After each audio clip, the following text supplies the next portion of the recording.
Good afternoon, Deepti madam. Deepti madam, can you hear me? Good afternoon, all. Dr. Good Kiran, afternoon. Yeah, good afternoon. on the call, and please let me know when we can start. Yeah. So we can start in a couple of minutes. Okay.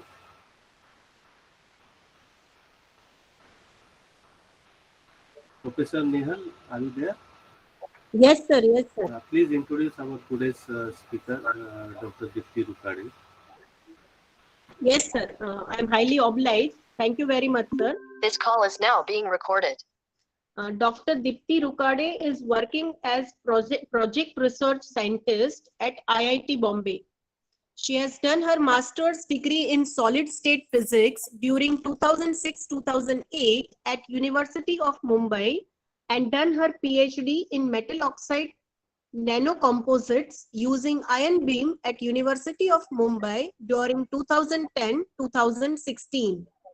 She has experience of research associate at IIT Bombay in December 2017 and full-time research scholar at University of Mumbai from February 2010. She also worked as content developer during January 2009 to January 2010 for Elevate Learning. She has published several journal papers. She has been awarded as the Best Poster Award in DAE Solid State Physics Symposium during September 2012, and also she has been awarded as the Best Poster Award DAE for Atomic, Molecular and Optical Physics during March 2011.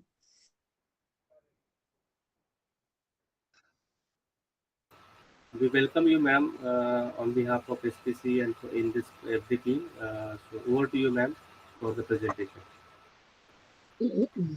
Yeah, thank you, all of you, for such a nice introduction. And just give me a moment, please.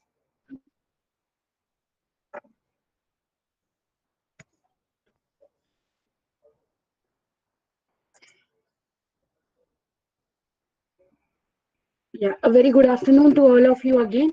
And I would really like to thank Professor Kiran for this invitation for the Atal sponsored faculty development program. And today I'm here on behalf of IIT Bombay. And we would mostly be talking about, or I'll give you an overview of what the fabrication facilities we have at IIT Bombay. So before I start, one question I would like to ask, I hope I'm audible to all of you. Yes, you are audible. Very Yes. well audible. Nice, clear Yes. sound. No problem at all. Okay, thank you, sir. So another thing that I would like to say is please be free to stop me at the moment that you're not able to hear me or something, or you have any queries. So I'll just share my screen and then we can move ahead with the talk.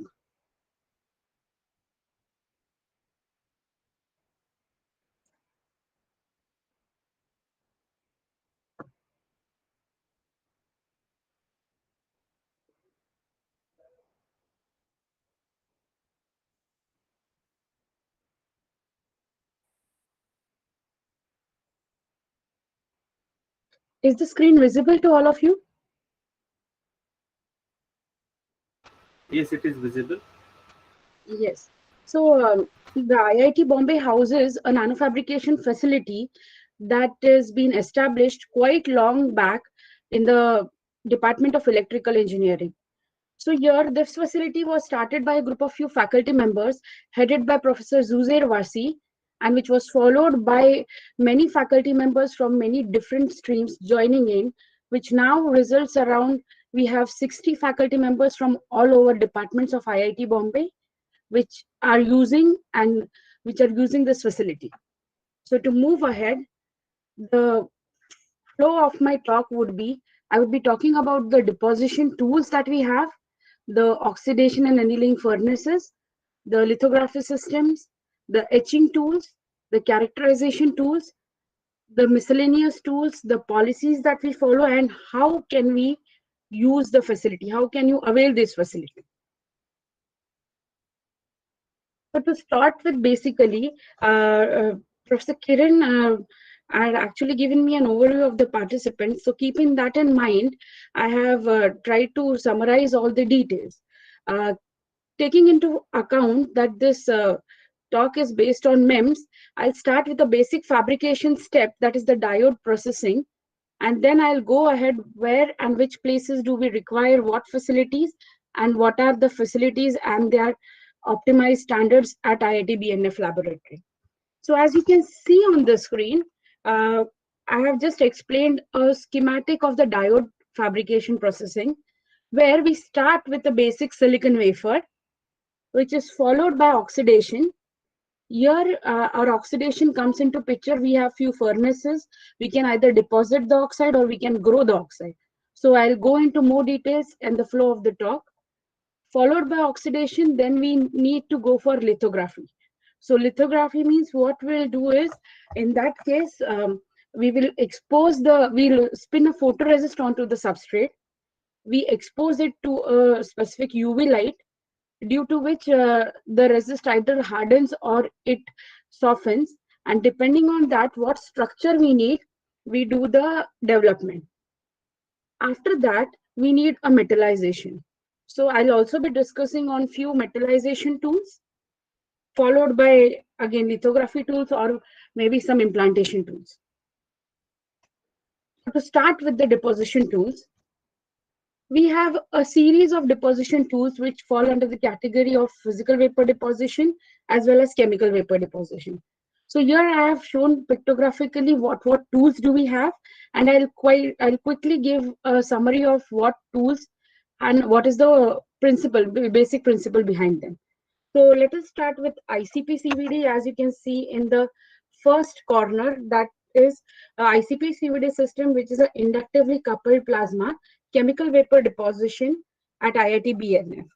So in this ICP CVD system, all of you must be aware that it is a chemical vapor deposition, in which what happens is there is creation of plasma, and there are various chemical reaction processes that occur in the plasma with the chemical species, and you get thin films that are deposited.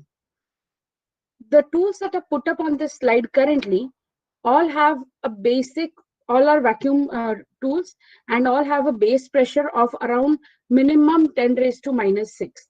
So all the processes that are carried out in these tools, they are all done with a minimum vacuum of 10 raised to minus 6 torque. Now, as we move ahead, you can see the PLD tool, that is the pulse laser deposition tool. What happens in the pulse laser deposition is, we have laser pulses that hit onto the target material. So your target material is something that looks like a tablet, and it is placed in front of the laser beam. So what this laser beam does is, it comes and just hits the target, and what happens is that the target is sputtered. There is also plasma in the system. So that sputtered vapor material, it mixes with the plasma and forms something that's called as plume. This plume then moves towards the substrate with the applied bias and gets deposited onto the substrate. Now, PLD, it is a very unique and a special technique. Why so? Because you might have known about many normal, the basic deposition techniques that we have, thermal evaporation or the sputter system. So PLD, the thing is, it has advantages over the other techniques, in the sense it can be used for complex ceramic material deposition, mostly like the high TC superconductors or magnetic materials. Now here at IITB, what we call it as IIT Bombay Nanofabrication Facility, we have 4 PLDs. You might find during the course of my talk that we have the same tools which are maybe repeatable, or we might have 2 evaporators or something. That is because we have dedicated tools due to the anti-contamination policy that we are following. So in that case, we have 4 PLD systems. One which is dedicated only for silicon. The second, it is only for 3-5 semiconductors. And the third It depends for, maybe you can use it for metals. And fourth one is open for users. So that was used under the INUP program, which I'll be giving a glimpse at the end of my talk. So why is it an open access and not a controlled or restricted access? So IIT Bombay Nanofabrication facility is not restricted itself to only the fabrication thing. We are open up to allowing users to use the characterization facilities only, or the deposition facilities only, depending upon their requirement. So mostly in PLD, if I hope most of you must be aware about it, and most of you must be used also the PLD setup during your due course of research. So as I said, PLD is mostly used for magnetic material or ceramic materials. So these kind of materials, those are not easy to directly purchase from the market.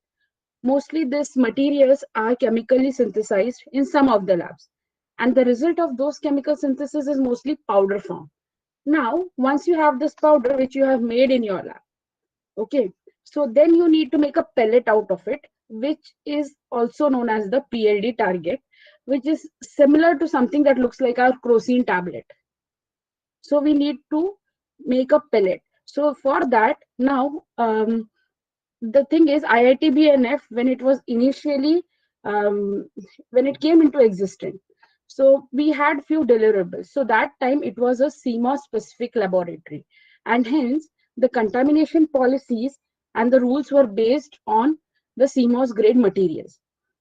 So we are still the main important part of our contamination policy is we do not allow sodium and potassium into the lab, since they are lifetime.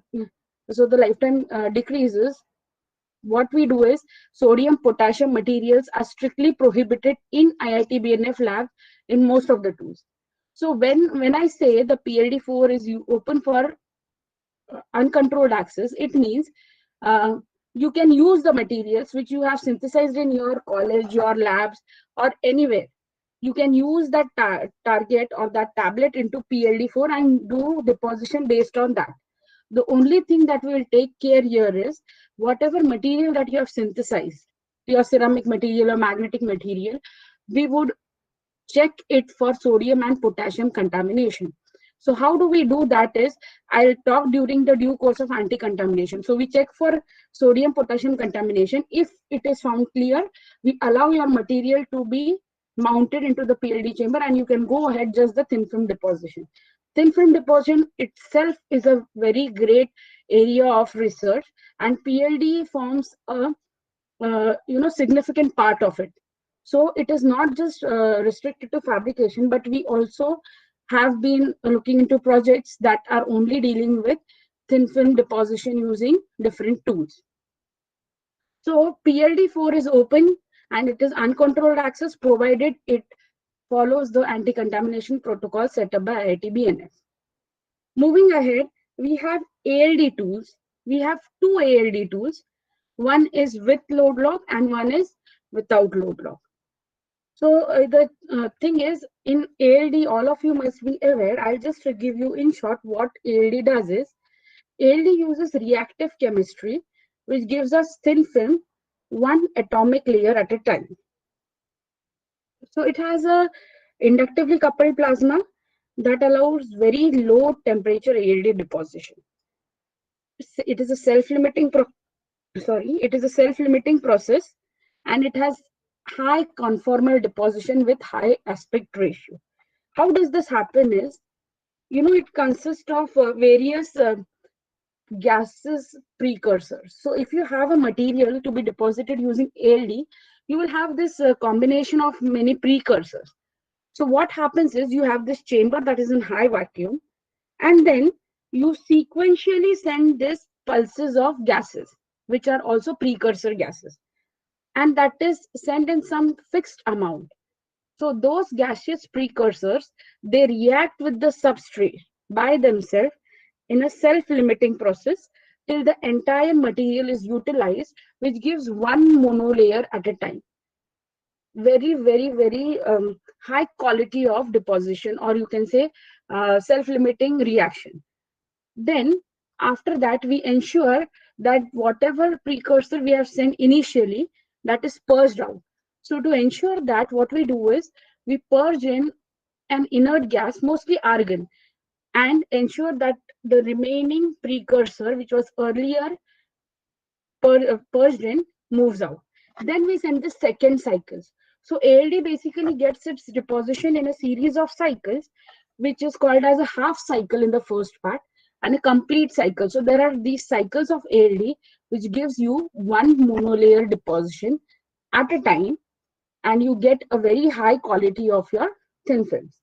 So at IIT Bombay, we have a few materials that I'll show in my next slide, which we deposit, mostly TiO2, or we can go Al2O3. Now, as I have explained you, this process is not that simple. Hence, ALD has its own restriction on the thickness limitation. And at IIT Bombay, the limitation for ALD tools is 15 nanometers of deposition, 1.5. That is the restriction, or that is the maximum thickness that can be deposited one time using our ALD tools. Moving on to the next one, we have a hot wire CVD that you can see on the left hand side below corner. So this hot wire CVD system is a chemical vapor deposition system, and this was indigenously built up by IIT Bombay students. It was from scratch. So how does this work is it is almost similar to any CVD system. It has 4 different chambers which are dedicated for 4 different materials. And as the name suggests, you have a tungsten filament which is heated to a very high temperature. And then you purge in the required gases for chemical reaction. Since the tungsten filament is heated to a very high temperature, what happens is the radicals or the gases that go inside, those react with that due to the high temperature. They they split up into the radicals, and they react among themselves and gets deposited or adsorbed onto the surface. So this is how the hot wire CVD works. And we mostly do polysilicon deposition, or we go ahead with silicon nitride in hot wire CVD at IIT BNF. Next you can see is the RTP tool. The RTP tool is nothing but the rapid thermal processing. Now, mostly when I started my talk, I said we'll be dealing with the deposition tool. So RTP, if we look at it in a wide sense, it is not exactly a deposition tool. But I have put it here because at IIT BNF, we use it not only as an annealing system, but also as a growth tool. So in RTP, what happens is the temperature rises to a few hundreds of degrees in a matter of few seconds. And then you do the processing. So now what happens is this tool is mostly used after implantation. Okay, so that is one use. Then second use is, suppose I have a silicon oxide, or sorry, I have a silicon wafer. I need to grow a very thin oxide for some tantal oxide thing. So, or I need a very thin layer of around few nanometers, say 5 to 15 or 12 nanometers. So RTP is the best tool. You send in oxygen gas, and once RTP is done for that silicon wafer, what you get is a result as some oxide which is as thin as 5 to 12 nanometers. So I've put it as an growth tool also. Moving on to the next slide, there are a few other deposition tools also that we have, or I would not say deposition, maybe deposition and growth is the appropriate word. So we have molecular beam epitaxy. Here also, as I said, we have different tools that are dedicated for different materials. So here also in molecular beam epitaxy, we have 3 MBs dedicated for 3 different category of materials. In MBE, what happens is it is mostly used for growth of single crystals. So for example, you can consider any single crystal, maybe silicon, germanium, gallium arsenide. The deposition takes place in a way, or the growth, you take a very thin substrate of a highly crystalline material. Then you have guns that are called as effusion cells. This effusion cells, they heat your material to be grown at a very high temperature, and this effusion cells give out those gases materials onto the substrate which is already at high temperature at regular intervals. In that case, what happens is the molecules react with the substrate and give you a very high quality of crystalline grown material. So in that case, we have three molecular beam epitaxy setups which are dedicated for three different groups. One is for silicon, one is for 3,5, and one is for germanium. So next we move to plasma immersion ion implantation. So ion implantation, if you look at it, the complete way, ion implantation itself forms a great part of physics, and it is used for many experiments, right from your nuclear to your material modifications, to nanostructure formation. So here normally we use this plasma immersion ion implantation at IIT Bombay is also indigenously developed by the IIT Bombay students. And this is a very shallow implanter. So here you can get implantation up to a maximum implantation depth of around 150 nanometers. That is how it is optimized. And this was a very old system which was developed some around 10-12 years back. Now, recently we have also purchased a new plasma doping system, which is now in use, and we are still setting the baseline recipes. So this is also used for implantation purposes. This is the overview of all the deposition tools and capabilities that we have at IIT Bombay. So what are the materials that can be deposited, and what are the substrates that are allowed, includes the deposition temperature, gases, and the substrate size. So if you move from the second column, top to bottom, if you see so in hot wire CVD, what you can see is we can go ahead with the deposition of intrinsic polysilicon, boron doped polysilicon, and silicon nitride. Allowed substrates are only silicon and quartz. The deposition temperature is mentioned, and the gases are also mentioned, and the maximum substrate size is also given for your reference. Same is for PLD. So PLD, actually, I would not say that this table covers all the materials that we use at IIT Bombay, but we have tried to put in few materials. There are a series of materials that are allowed and used. I'll give you the link also, and I'll show you the details where you can find all the available and allowed materials. Moving ahead with ALD, we have hafnium oxide and zirconium oxide. So as I said, you have two ALDs. So one is dedicated only for hafnium oxide and zirconium oxide. The second one has TiO2, TiN, and ALN apart from the available materials. Moving on to ICP-CVD, we have undoped polysilicon, silicon nitride, SiO2 also. Then we have MB that is used for epitaxial growth. Then we also have RTP that is used for ultra thin silicon oxide growth.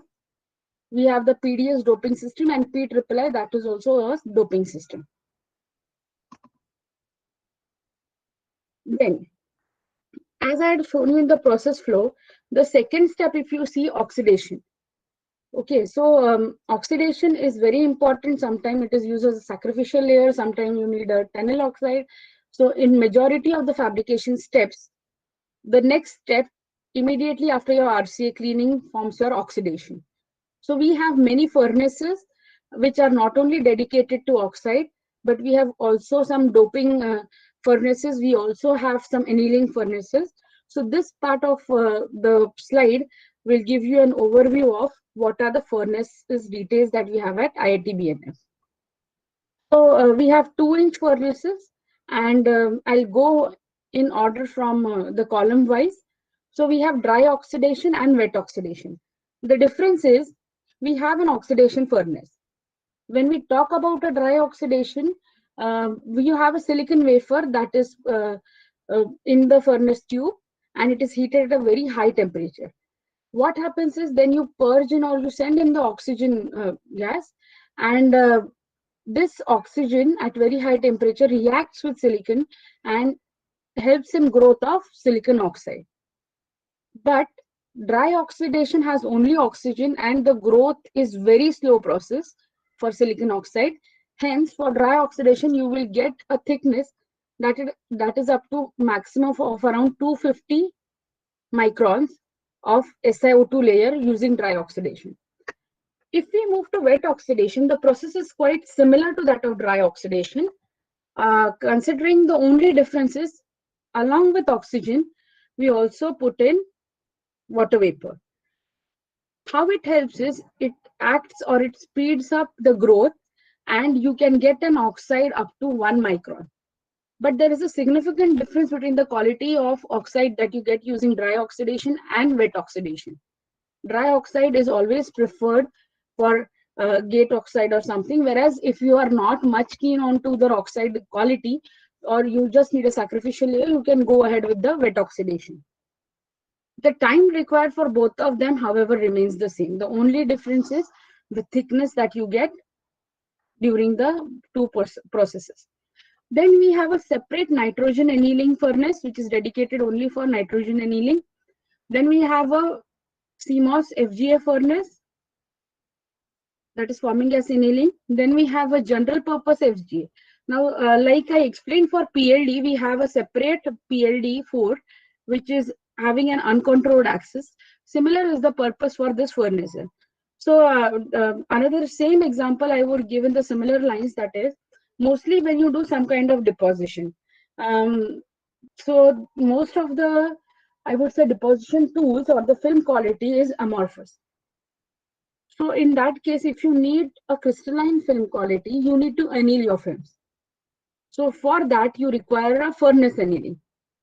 In that case, in this general purpose FG annealing, we have a separate tube that is called as organic tube, wherein you can use your outside samples or samples which are not, maybe the deposition is not carried out at IIT Bombay also, but you need an annealing setup. So in that case, you can use this general purpose annealing furnace. We have a dedicated tube. So similarly, we have N-doped silicon and P-doped silicon using furnaces. Every furnace has a wafer capacity of maximum 25 wafers at a time, 2-inch wafers. Now here we have tried to summarize. SiO2 is a very crucial step in our fabrication. So we have tried to summarize. You can do SiO2 deposition as well as growth. Both the techniques I have been explaining in the past few slides. We have only put here or categorized it into form of growth, that is mostly the oxidation part, because in oxidation your wafer is partly used up to grow the oxide, whereas some tools like maybe sputter tools where you have an SiO2 target and the SiO2 deposition takes place. So the difference is, when I talk about growth, it will utilize or it will partly take up your wafer and give you an oxide, and deposition you will have an oxide target which will just be deposited. So these are all the tools and their specifications that I've discussed in the past slides. So we have an RTP, so it gives from the 3 nanometer to 20 nanometer.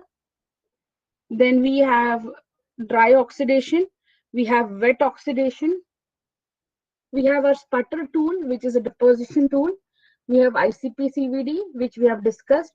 We also have a dielectric sputter, which is also a deposition tools, and we also have these furnaces where you can deposit the SiO2, where you can grow the SiO2. So as you can see here, you can see I have written here, mentioned specifically Ultec dry oxidation furnaces. So Ultec furnaces have 4-inch wafer capabilities, whereas what we have discussed in the earlier slide was only 2-inch wafer capabilities. Then I move ahead with the metal deposition. So the thing is, if you look at it in the fabrication stepwise flow, then I guess you should have a fabrication tool, like maybe an photolithography tool that comes into between. But the flow is, I'll go ahead with the deposition tools. So as we have different dedicated tools, the deposition tools are mostly the metal deposition. What I'm talking about is for contacts. So here we have categorized this broadly into three categories, that is sputtering, electron beam evaporation, and the thermal evaporation. So everyone must be here familiar with the thermal and the E-beam evaporation. It is a very old and very nice tool which gives you a very good quality of metal deposition. But then comes our sputtering tool. But every tool has its own limitations and advantages depending on what do we want to use it for. For example, just quickly I'll tell you, thermal evaporation is something that you have a boat kind of structure and you have your substrates that are placed on the top of the that boat, and the material is heated in the boat, which evaporates and gets deposited onto your substrate. Similar is the E-beam evaporation. The only difference is here you heat the board by resistive heating. Electron beam, you use a beam of electrons to heat your materials. Sputtering is something that you sputter your materials and the material gets deposited. So as you can see, we have summarized here the evaporation techniques, be it thermal evaporation or E-beam evaporation. These are very good for liftoff. It is very simple technique, reliable, consistent. But if you have some feature means some pattern kind of thing, it will not give you a step coverage. It will not cover. It will just deposit a very good quality of film with liftoff. Then, whereas if you go for the sputtering, it will not give a very good liftoff, but it will give you a very good step coverage. It will cover all the areas where you have your pattern also. So here we have different tools which are repeatable but which are dedicated for different materials, which I will be showing in the next slide. We have your thermal evaporator, that is for metals. We have multi-crucible electron beam evaporator. We have the metal sputter, dielectric sputter, Orion sputter, and these are the tool capabilities. So we have a thermal evaporator that is only dedicated for aluminium. We also have a thermal evaporator that is dedicated for chrome gold evaporation. Then we have a 4-target E-beam evaporator where you can deposit all these materials. The sputter Orion, AMAT AL. So AMAT, actually Applied Materials Lab, had sponsored IIT Bombay Nanofabrication facility, and they had taken a part of the lab, one area where they had dedicatedly set up their lab for 8-inch manufacturing process, CMOS structures. Over a period of time, the lab became more and more utilized for research purposes, and hence the lab was limited only to the usage of 2 to 4-inch wafers. So this AMAT tools are still there. You might, it will be there all around in the talk. Somewhere you'll be able to see etchers are also there. So these are dedicated only for 8-inch wafers. Now moving to lithography system. So lithography is, how do we do lithography? We have tried to explain in a very nice way here, in very simple way. So this is what you have: a substrate, the first image that you can see, a substrate and a material. This is what you want, a patterned material onto the substrate. What we do is we coat the material with a resist, which is also called as a photoresist, and then we expose it to UV light. After exposure, you develop it. So what happens is, let me go to the second part, the resist coating. Resist is nothing but, it is a kind of polymers that we have, and these are special kind of cross-linked polymers. The properties are light dependent. Hence, always what you will see is the lithography is carried out in the yellow rooms because they are very sensitive to light. So what happens is, every resist can be either a negative photoresist. It goes into much detail. So there are negative, positive photoresist. To be explaining it in the layman terms is, you have two kinds of resist. One which hardens when exposed to light. Second, it softens when it is exposed to light. So we coat the wafer using the resist. We deposit your material, we coat the wafer using the resist. and then we do the exposure. So when you do the exposure, the area where you want your deposition. Excuse me, ma'am. Yes. Ma'am, I have a question. Why we Yes. need this hard, that is this hard and soft type of material like this?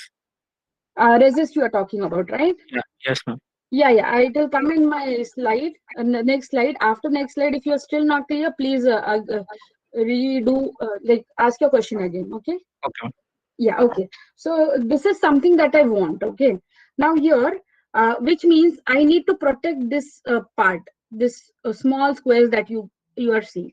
So what I'll do is I'll coat it with the resist, and I will do the exposure with a particular resist I'll coat. So what happens is, after exposure, whatever part I need my structure, that will get hardened. So once it gets hardened, the material below it is protected, because that hardened part will protect the thin film or the target material that is below my that resist, which is hardened now. Now once the resist is hardened, what you do is etching. So after lithography, you have a significant step that is called as etching. Etching means it is a kind of solvent, which is a mixture of solvent. So it is called as etchant. So suppose I have this yellow, I can say a gold film. Okay. Then I have this resist red color. After exposure, this it has become this blue part, which is now hardened, and it is going to protect that area exactly which is beneath that resist. What I do is, now I put it in a gold etchant. What the etchant will do is, etchant will remove all the gold that is seized onto the substrate. Since you have this blue color ka resist here, that gold which is beneath that resist will be protected, because the etchant will not be able to see that gold. The resist is protecting that gold. Then as the etchant removes or dissolves the remaining gold, what you are left with is this structure that you can see. You have the blue hardened resist, and you have the yellow gold, which is now patterned. Now what we need is this structure. We just need a silicon substrate that you can see, a blue one, lighter blue, and you need on top the patterned gold. So what we will do is, this resist will now put in acetone after this fifth step. And once you put it in acetone, the resist will go away, and you will get your this pattern structure. So this is one kind of etching. Okay. So now suppose if I have structures here, okay, and it is a very complicated structure, then you can also go for lift off. So etching and lift off are two processes. So when you do lift off, it means you deposit some material. Okay. Then when you expose it, the part where you want the material to be staying along goes away, and the remaining part has the resist and the material. Let me show you one slide which will give you an idea about the lift off process. Okay.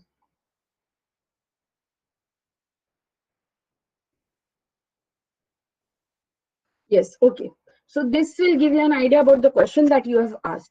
So this is a thin film material, the green one that you can see.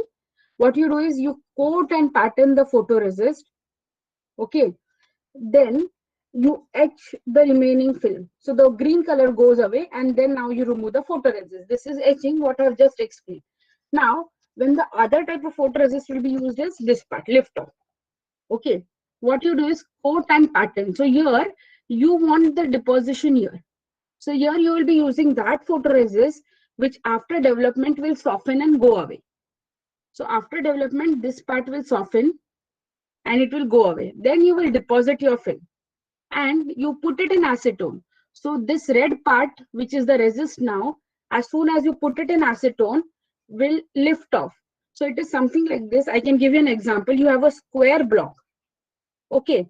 On top of that, you put, you have a square, you take a table, you put two square boxes there. Okay. And then you just put a layer of water and you just take up the square boxes. So what you are left is with the water layer that is on the table, and the square boxes along with themselves lift the water that is on the square boxes. That is called lift off. So this resist lift off the metal film. This is normally used in the cases where we do not have etchant. So there are materials like platinum, which itself is costly, but we do not, it is very difficult to get a etchant for platinum. And if you have it, it is very costly. So for materials like that, we prefer using lift off where we do not have the etchant, or getting an etchant is costly. Does that answer my question? Answer your question?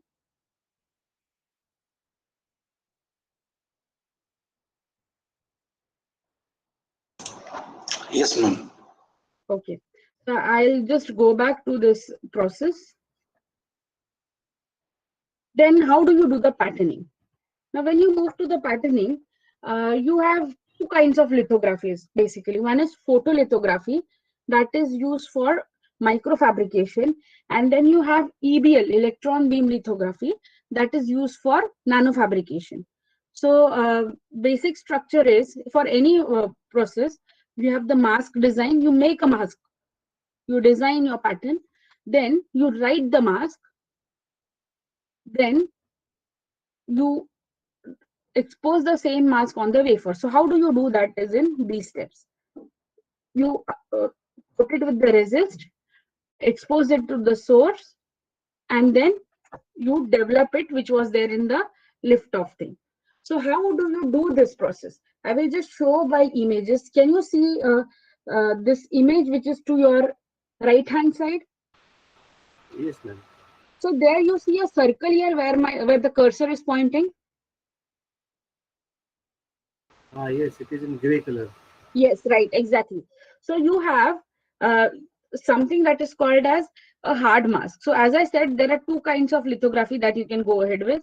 That is photolithography, which is in micron range. Then you have EBL lithography, that is in nanometer range. So I'll be very specific. At IIT Bombay, we have both the tools.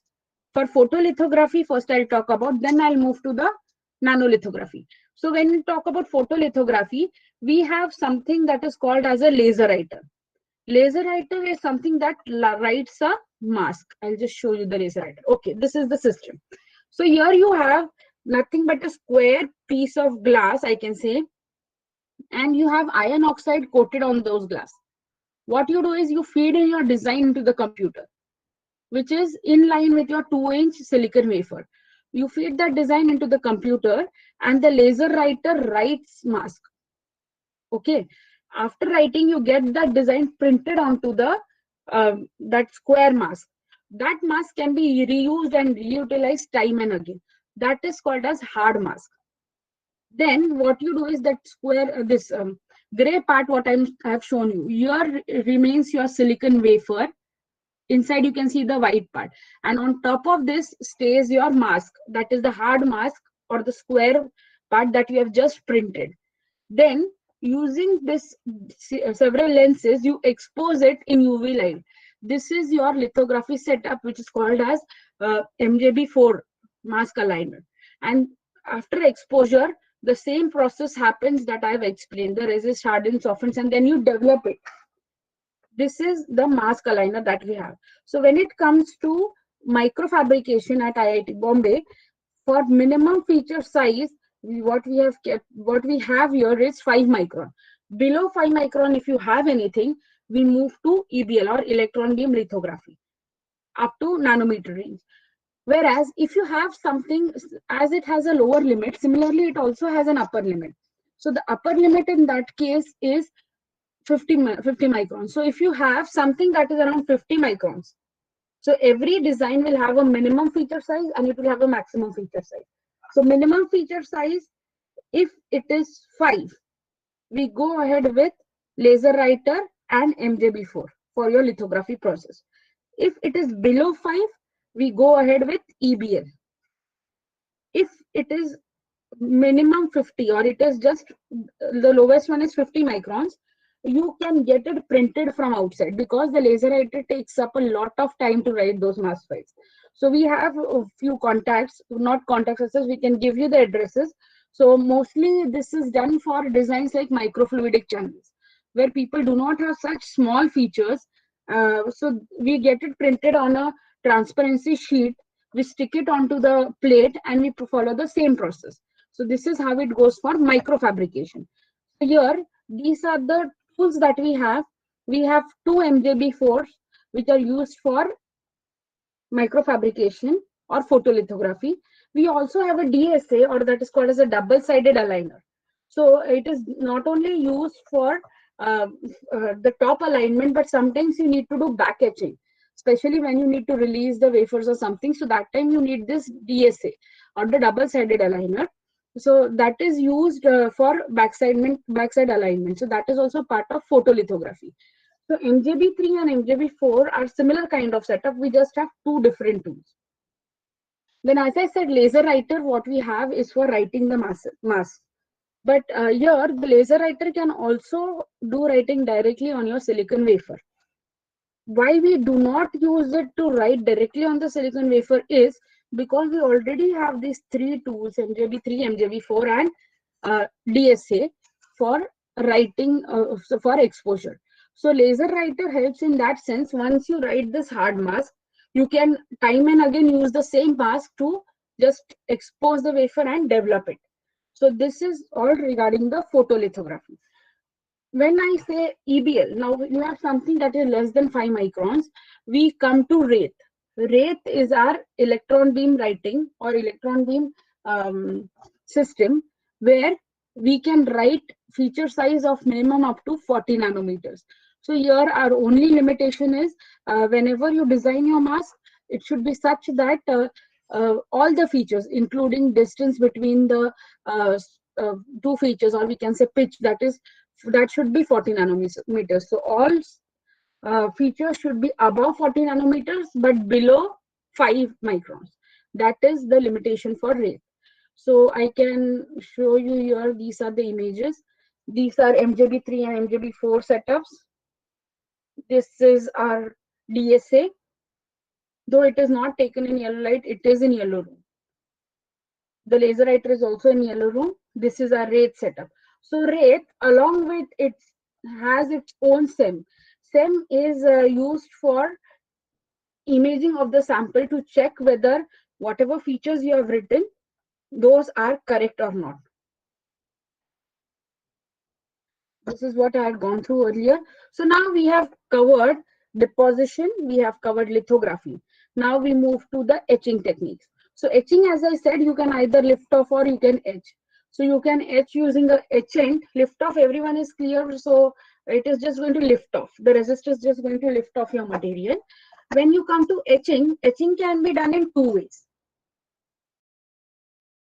So we have dry etching and we have wet etching. What I explained earlier was wet etching, that you pattern the wafer, you develop it, you just put it into some solvent and you keep it there for some time, and the etching takes place. The etchant will dissolve the relevant metal. Now, there are also a few dry etching tools which are called as reactive ion etching tools.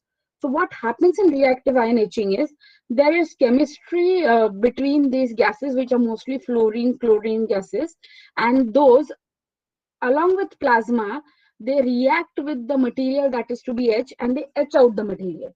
So that is how dry etching is carried out. So we have few dry etching tools also at IITB, which are summarized in the next slide.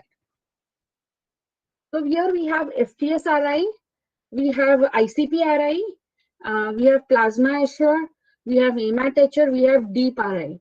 So here these different reactive ion etching tools have different gas compositions and different power bias, so that it can etch out different materials, as you can see. For example, STSRI, you can etch silicon, polysilicon, silicon nitride, and silicon oxide for 2-inch wafers. We have all the recipes that are standard, and we have optimized it for this particular materials, and those are there on our website. Then you have ICP-RI, which are dedicated only for gallium nitride and gallium arsenide. So we have two ICP-RIs in this case. Plasma etcher this is also indigenously built up system at IIT Bombay. So basically it is used only for ashing, but this asher can also be used for etching of few materials. Then you have the AMAT etcher, which is there for 8-inch wafers, and deep RI. It is used for etching of silicon and diamond, and it will give you a very high aspect ratio, and you can etch through and through features. I'll just show you a few images later on how this DRI images are there. Okay, so these are the images. We have the RI system. So this is the STS model. We also have one Centec model, same system. Then this is the deep RI system. The etch rate is 55 microns per minute for silicon. Okay, so now we have covered almost all the things apart from the characterization. So since the uh, the seminar is related to MEMS, I would like to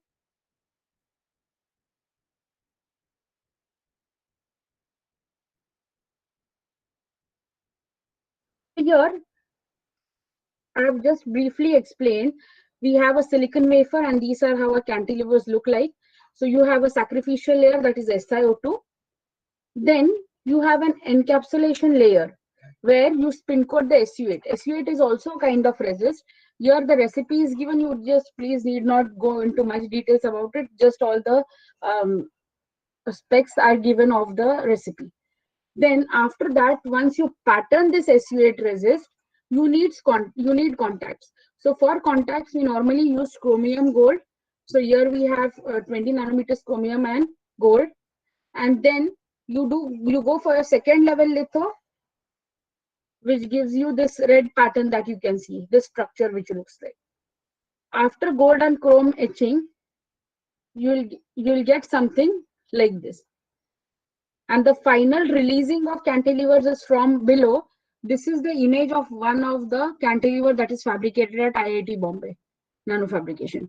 So for backside etching, here you will need DSA for alignment, and this is how the cantilevers will be looking after once they are released. This is the imaging is also carried out at IIT Bombay. So similarly, we have fabricated many similar kind of devices.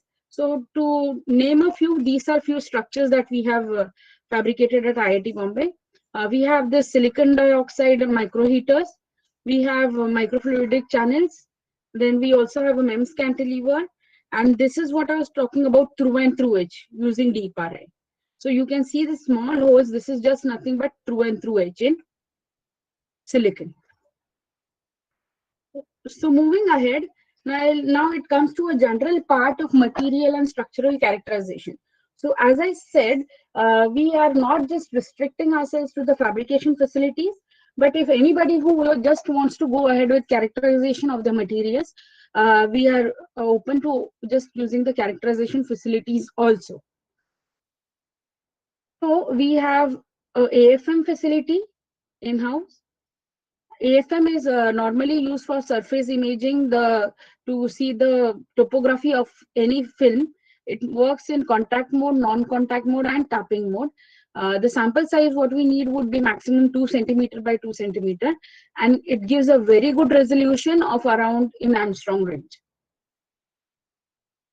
Then we have an ellipsometer. Ellipsometer is a technique that works on polarization of light, and it is used for finding out the dielectric properties as well as the thickness measurement of oxide materials. Ellipsometer restricts itself only to oxide materials. We cannot do any metal or thin film, any metallic thin film thickness measurement using this.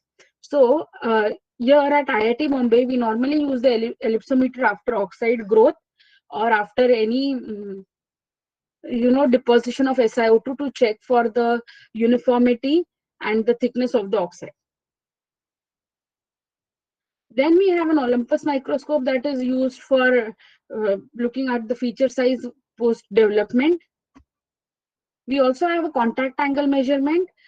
This is normally used to measure the things like surface energy and surface tension of the sample. It also gives you the properties of that particular material on which you are going to check the contact angle measurement.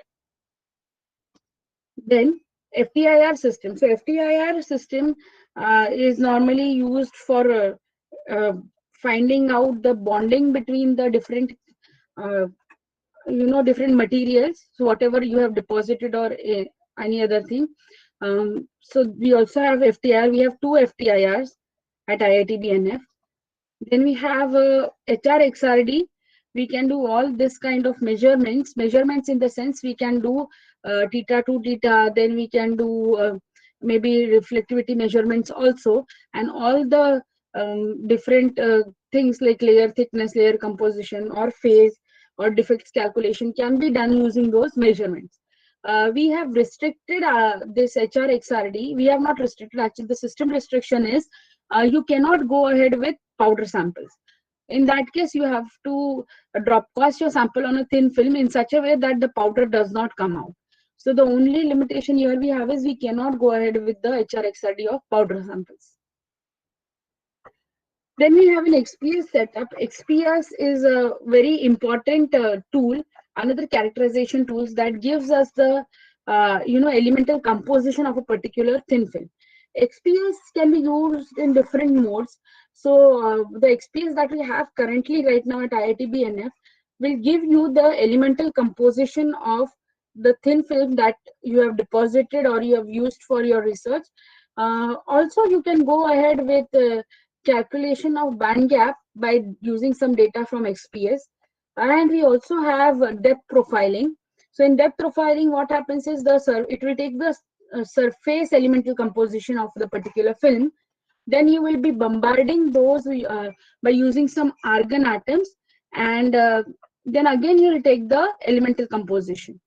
Again you will go ahead and you will bombard the film with argon atoms. So depth wise you will be getting the elemental composition of particular material. It not only helps in checking whether you have any contamination in your films, but it also helps in checking the energy values or the binding energies of that particular material. Then we have this Bruker or Dektak profilometer. So it is one of the profilometric technique that is used for measurement of thickness, or I can say measurement of the size of feature. So as you can see here down in the image that is shown, suppose I have fabricated a structure that looks something like this. So you have some tunnels or you have some squares here. What this profilometer does is, it is a stylus profilometer. It has a tip which has a very minimum amount of force. The tip will fall onto the substrate. It will just go ahead with the mechanical stylus kind of thing. Where it sees a dip or a step, it will go down the same way and it will give you a almost similar pattern of how the structure looks like. So this is mostly used to measure the depth after etching or development. We have another profilometer. So this will give you a very good quality or of a very good control over the measurement. We have one more profilometer, that is the Ambios profilometer. But the only difference here is Ambios will give us very good results only if the features are in some hundreds of microns. When it comes to less than that, Dektak gives a better results. Next, we move to UV visible spectrometer. UV visible is mostly used for measurement of band gaps.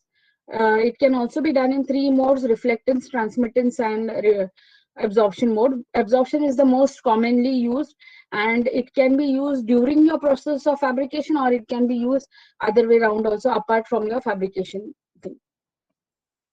We also have a PL setup. With this current PL, what we have is, we have a standard laser that is 532 nanometer. Earlier we had one more laser, but that is not working right now. So we have now only one laser that is 532 nanometer, and hence we can check for the layer composition and thickness of those specific materials that give us that has the excitation wavelength of around this values. We also have a cross stem sample preparation. So now cross stem is to go ahead with cross stem, I would say TEM. TEM is nothing but transmission electron microscopy. TEM is a very high, what I can say, very sophisticated technique that will give you very precise results of your nanometer level imaging materials also. So if you have formed some nanostructures that range from suppose 5 to 10 nanometers, TEM is the best imaging techniques that will give you your imaging of those materials. It has very high precision and it has a very good quality of lenses. So not necessary all the time you have materials that give you direct imaging. So there can be powder materials, there can be thin films, and there can be layer or multi-layer thin films. So here you can do your TEM in 3 ways. One is, it has a very thin copper grade. So if you have a powder material, you have to just dispense it into a solvent. You have to mix it properly and then drop cast that solvent onto the copper grid. You have to let it dry under the UV light for a few hours, and then your sample is ready for imaging. That is for powder. When it comes to thin films, and if you need to see the interface, like how is your interface reacting, you have to do something that is called as XTM, which also stands for cross stem sample preparation. So for that, you need to specifically prepare the sample. It is a very tedious, very time consuming, and very the technique that requires very high patience. So so these are all the tools that are required for just one sample preparation. In the next slide, I have shown how it goes. So you have, this is the tentative flow chart. You have a thin film. What you do is you have this rectangular cutter and you cut very small rectangular blocks out of it. So you can see here 1, 2, 3, 4, 5, 6. So these are rectangular wafers. So this 3, 4 are your actual film and 4, 5 are dummy wafer, because it is a mechanical process that might harm your film. So we take 2 dummy wafers. Then what you do is the 2 wafers, which are your actual film wafers, you glue it using a specific kind of glue. And then what you do is you heat it on a hot plate. So when you heat it on a hot plate, then the binding becomes very strong. Then you again put some mechanical pressure and you get this gluing kind of box that you have seen, the green, yellow, and the red one. So those are all glued together. Then you use a cylindrical cutter and you get something that is shown below. So those are cut into form of small discs. Now these discs are nothing but, you can see those small bindi kind of thing, that is the level of cutting of the cylindrical cutter. Then you need to polish it. So you take the lapping tool here you can see the lapping tool. You just put or you stick it on that lapping precision, the top machine that you see, and you grind it slowly onto the paper. So here it requires a lot of patience, and you have to grind it till the thickness goes up to some 100 microns. You measure the thickness, you grind it again. You measure the thickness, you polish it again. So you have to redo this process a lot of times. Once that is done, what you do is you use a dimpler, and that 100 microns you further reduce to some 50, 60 microns. So the film has now become very, very thin, and it is very, very fragile. Once that is done, you use an ion beam to form a eye-shaped structure, like our eyes. So it is an eye-shaped structure that closes or that covers that your sample is ready for now imaging. Why is that eye-shaped structure required is, as the name suggests, it is transmission electron microscopy.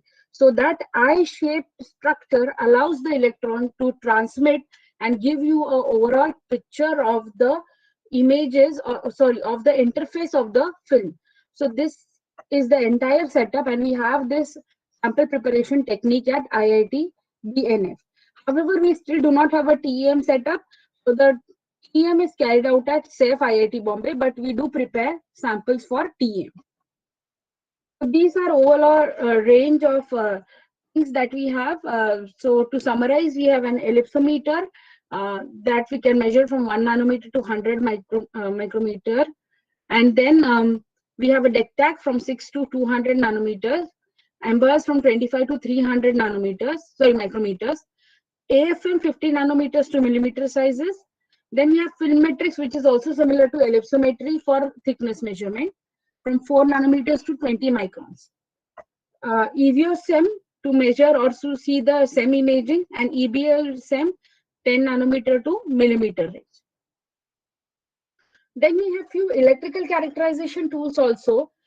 Few of them are, we have some 5 tools that you have mentioned, but we have more right now.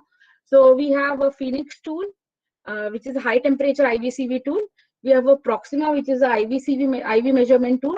We have a CV measurement result tool, and stress measurement and room temperature IVCV measurement. So these are just the images. I have shown just 2 images. One is a Kitli tool, and then you have one with the thermochuck, full probe station. Now, moving ahead with the miscellaneous tools. So apart from fabrication, we have few tools which might come under the category of miscellaneous, because that do not come totally under fabrication or totally under characterization. So those are, we have our laser engraving system. What happens is we have this laser with very high power, and it cuts through and through to different sheets. So here we can cut, or we can, I would not say cut, we can engrave on polycarbonate sheets of around 1 millimeter thickness, even acrylic sheets or glass slides also. So here we have given the thicknesses that can be engraved. Moving ahead, we also have a wafer bonder. So wafer bonder is mostly used when you need to bond 2 wafers. So for example, we have one wafer and the second wafer, and then you have this bond chuck. So there are aligners. So there are, those have alignment mark from wafer to wafer, and those are then pressed together with some contact force, and you get the bonded wafers. This is how the wafer bonder works. So similar to wafer bonder, you also might need something that bonds wires. So you have a wire bonder that connects from the wires to the different smaller features. So this is how we have a wafer bonder and wire bonder in miscellaneous. Then we also have many things that we have not mentioned for maintenance, like we have the scrubbers, we have different humidity, this humidifier measurements, we have gas line measurements to control. So all those things are also part of miscellaneous. Next, we move to the anti-contamination policy. We follow the Stanford Nanofabrication Facility methodology, and we have categorized our tool into clean, semi-clean, gold contaminated, and lithoanalytical. So just to give a glimpse, the highest category is clean, where we have all our RCA clean wafers. Then we have semi-clean A, semi-clean B, gold contaminated, and we have lithoanalytical, all the lithography tools or all the characterization tools. So now I move to how do you see the website and all the facilities, and where do you find things. So initially, when the facility was established, it came up as the Center of Excellence in Nanoelectronics. So it was funded by the ministry, and it was placed at 2 centers. One is IIT Bombay and second one is IISc. So hence the website still has the name of Center of Excellence in Nanoelectronics. It is now called as IITB Nanofabrication Facility. So to have these facilities open up to entire country, there was a program that was laid forward by the ministry, or it was funded by ministry, which was termed as the Indian Nanoelectronics Users Program. So we have successfully completed 2 phases of the programs, and the program has been very helpful for researchers all over India, because the idea behind this entire thing was, instead of a user, a faculty member writing a proposal, going to the funding agency, dealing with the ministry people, then getting approvals, the basic funda was they would write proposal to the Center of Excellence or the INUP. Through INUP, they would write their proposals. It would be checked for technical feasibility and novelty and other factors by a team of expertise and faculty members. And once the proposal is approved, right from issuing a silicon wafer to your complete device fabrication was under the INUP program. It was granted under the INUP program. So this program has been very helpful to all the students, and we are currently, we have completed 2 INUP phases, And the third phase we are expecting shortly.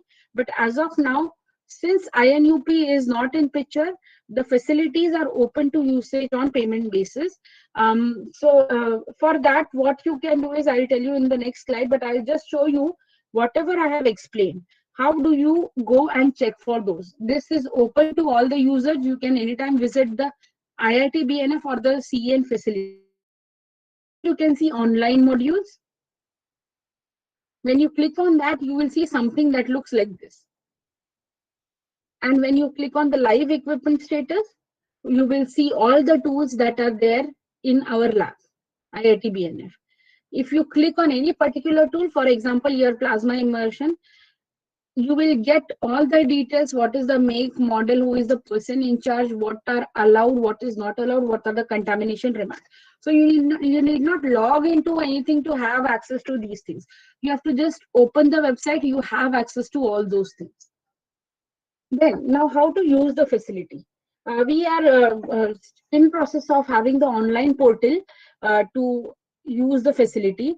Till then, we have our program manager, Dr. Nageshwari, who is in charge of how to use the facility. So you can send your request to her email ID and we'll take it from there. So what are the things that I would like to tell? If you want to use the facility, what are the things that you need to specifically mention? If you need to use only the characterization tools, you just need to tell what is your sample, what are the number of samples, that's it, and which tool you need. Or if you're not even aware which tool would be better for you, for example, you need an imaging tool, but you don't know whether AFM would be better or SEM would be better, or you need to go with them. So in that case also, you can write to us. We are very open and we are here to help you out with that thing. Now, second comes the fabrication thing. So when it comes to fabrication request, we would need further details. So the initial stage, you can just send a mail and we will get back to you with whatever details we need. So this is her contact email ID. This is the website that you can see. And this is my information. Thank you for your time.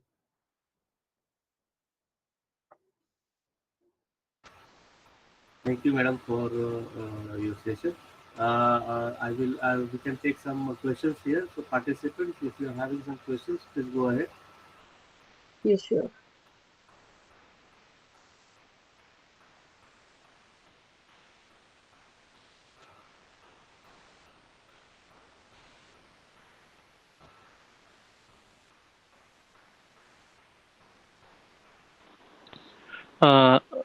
Good afternoon, ma'am. Am I audible? Yeah, you are audible. Yes, you are. Yeah. Good afternoon, ma'am. I'm working with this cantilever technology, and thank you so much for wonderful knowledge to us to get this fabrication. And all. I have a question regarding that. While we making this thin film fabrication or thin film coating on the surfaces, it is very difficult to get a proper imaging or proper clarity to the if you want to study more in the surface studies. So from you, how we can overcome that, ma'am? So if you just need to look at how uniform is your surface, is that what you're talking about? Yes, ma'am. Yes, ma'am. So mostly in that case, we would suggest SEM imaging. So there is something that is, if you are looking at a metal film, then we would also suggest, okay, SEM is the perfect one, or you can go ahead with AFM, which will also give you the roughness in your film along with the topography of the film. So in that case, what you need to do is when you deposit a film, your substrate holder will always have multiple substrate deposition uh, patches, or I can say you can deposit multiple films. So you have to always take a spare film which you can consider for these kind of characterization. So even if it is a spare or a film which even gets you cannot use it further after all these characterization is okay. So in that case you can do AFM and SEM. Okay, ma'am. Okay, ma'am. Ma'am, is there anything, if it is once we done, we will get that film back, or how we can, the sample we are getting back, or it will be completely used for your studies? If No, you are no, sending. you can get it back. See, SEM will not harm your sample in any way. so you can get it back. So for a technique like XPS, it is going to, just your sample is going to be completely damaged. So it depends on the technique. You will definitely get back your sample. Okay, ma'am. Sure, ma'am. Thank you, ma'am. Thank you Yeah. so Hello, much. madam. Yeah. Hello, Hello. madam. Yeah. Yeah. Yeah. Madam, how to measure the coating thickness of a cutting tool by using this whatever maybe the instrument you have shown here? How to measure the coating on the thickness on this cutting tool? Cutting tool in the sense, or can you be more And then, specific? madam, we are increasing the reliability of this cutting tool, and Okay. then here we are putting on this cutting tool Okay, sometimes. sir. So what are the Yes. Then dimensions how of your to measure cutting tool? this coating thickness? Okay, so in that case, sir, we have, if you have a sample that you can give 1 centimeter by 1 centimeter or something, we have cross-sectional SEM also. So we have a sample holder that will hold the your sample in a cross-sectional way. And when you go on, increasing the magnification, you will be seeing two different layers. One will be of your substrate and one will be of the coating. So that way we can measure the thickness. Madam, my question is again, here suppose I want to measure the thickness, then I have this cutting tool and this coated cutting tool. Then Okay. how to make this your required size of this cutting tool? This is my Okay. problem. How to cut Okay. this? Okay, then another thing that I would suggest is, how do you coat the cutting tool, sir? How do you go ahead with the coating? What is the process that you do? Suppose the chemical deposition process. Okay, then one more thing what you can do is you can take a smaller piece and you can stick double-sided tape that is Okay. mostly used in the deposition tools, and you can do the coating. Okay, so once that is done, you just remove the double-sided tape. That will give you a step, and you have a step. You can go ahead with the profilometer and just check where the step is there, and that height will give you a thickness of the coating. अच्छा, okay okay. म्हणजे आधी सुरुवातीलाच काय म्हणता की तो छोटासा piece तो तयार करून Yes. घ्यायचा, नंतर ना कटिंग कोटिंग करून घ्यायचंय. Yes, sir. Correct. तसंच करायचं. पण मला नाही, पण ते आता this is one process, but previous suppose the sandwich cutting tool is there and Okay. I have to measure and this size it may be the bigger, then how to do this? Okay, so sir, for bigger sizes, right now in our lab we do not have anything, but maybe I can help you. You have my email ID. Can you just note down and you can send me the image of your cutting tool? Maybe I'll check on that and I'll reply to you accordingly. Is that okay? Yes, madam. Very, very thank you, madam. Yes, Very sir. nice interaction, madam. Yeah, thank you, sir. Yeah, good afternoon, madam. Yeah, good afternoon, sir. This is Ravi Shankar. I have done my PhD and MTech from IIT Bombay only. Yes. I Okay, just sir. wanted to know, now in this situation, now let us say this is a situation like pandemic and other things, and the INUP is spreading as wing. Is there any scope or any chance in the future, or we are planning like remote access of this softwares or some simulation software this users can do? Because some of the softwares sometime we have to come there in IIT and then do. So is there any provision we are thinking on, or is there any lineup thing where they can remotely use the software from wherever they want? Of course, the process will be followed. It should be approved and everything. So is there any such thing? So, sir, I think INUP Phase 3 has something that is related to remote access. But I guess Dr. Nageshwari is the correct person who will provide you much more information on that. Okay, I'll communicate with Dr. Nageshwari then. Yes. Her email I am ID. present here. Oh, she is here. Yeah, I know. Yeah. We work together, so I will talk to her also. Sir, Okay. Dr. Nageshwari is there, so she is also in the call. Sure, Hello? sure. Thank you. Hello. Yeah. Yes, madam. Yeah, How are you? hello. Yeah, I am fine. How are you all? Yeah. Good, madam. We are doing good. I'm doing good here. Okay. Right now, presently in Manipal University, Dubai. Oh, okay. Yeah. So Oh, just because some of the processes like are some simulations, many of them they don't have access to the simulation and all, and they will come as a part okay. of Right this. now, no simulation tools. Pardon, madam? Yeah, please go ahead. Yeah. So no, I'm just Hello? talking any simulation tools which can be given a remote access to INUP users across the India or something like that. Is there any provision right now we Simulation, are yeah? Simulation tools, right? So right yeah. now, all our students simulation who all are working on the simulation, they are working on remote. Nobody is allowed to come here, no? So everybody has been given access. But outsiders, I am not sure. But you can send a special request so we can discuss with the concerned faculty and no, we can help you out. Yeah, sure, sure. So there may be some scope for those children outside also. Yes, yes, yeah. Thank you very much. You can right away. Yeah. Is there any other questions from the participants? Sir, hello.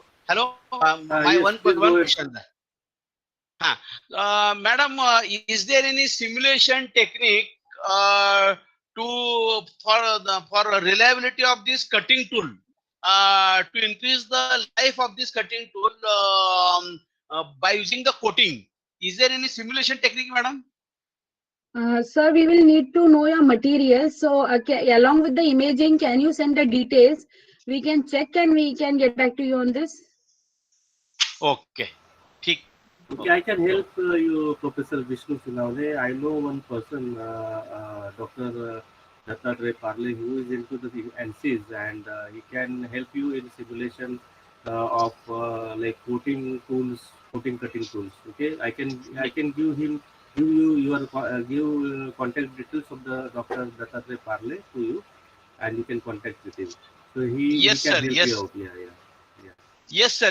Very thank you, sir. Yes, Thank you, he is madam. into the manufacturing. He has done the PhD from IIT Bombay into this simulation of micro EDM processes and all.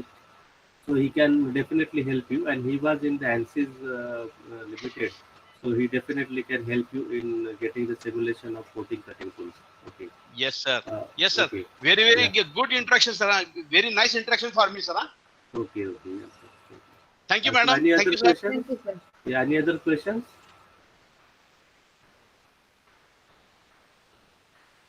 So that's all I think. So thank you, Deepti madam. Thank you, Nageshwari madam, for being here. Thank you, Dr. Ravi Shankar Dude, also on the board for this session. Special thanks to Deepti Rukade madam for the informative session, covering almost all the MEMS related fabrication processes here, and also the different characterization processes, and also giving the overview about the INUP program, and also how to use the paid facility of the which are there in IITB. And for all this particular this information will be useful for the participant. So definitely they will use all this information in their teaching and also in their research activities. Thank you very much. Thank you. Thank you, Kiran sir, and thank you all the participants. Thank you. Thank you. So the participants, please note that tomorrow is the last date, and we are having 3 sessions on the last day. So we'll have the first session by Dr. Ravi Shankar Dude on the technology to detect the explosives, and the second session will be from Professor Pradeep Dixit from IIT Bombay.